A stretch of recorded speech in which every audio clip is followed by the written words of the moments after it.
Yeah, it's very much that while you want to be respectful of interpretations that have come before, you have to sort of blow them out the water as well, because otherwise why do it, right?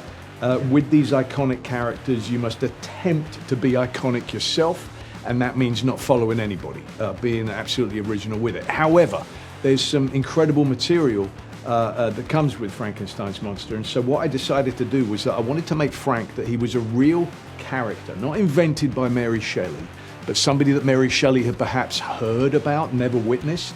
That there was all of the experiments being done at the time by the Italian scientist Galvani about invigorating dead tissue, etc. That she would have heard of that, and so she fabricated this story. Then people actually came into contact, and Boris Karloff realized, wow, this guy actually has the staples and the scar, and he's got a flat head, but he got that wrong. So things that they would have gotten wrong. He wasn't 8 foot tall. That was just people quivering in fear, looking and saying he must have been 8 foot tall. No, he was 6'5" instead, which is more attainable for me to get to. And so sort of cherry picking the best bits, but then through that creating my own version of who Frank was. Hopefully I've succeeded with that. I mean, I think obviously there was a respect and a familiarity between the two of us, but this is Maggie as a whole different animal as a writer and director, and I was so impressed with that. She wrote such an incredible script. I sat and read it, and I knew some of the background about what the financing was meant to be, which I don't usually like to know. I always say, please don't give me any news about financing. I just want to be able to read it and go, do I want to do this? And then you discover, yeah, there's no money for it, or, oh, wow, everyone agrees this should be.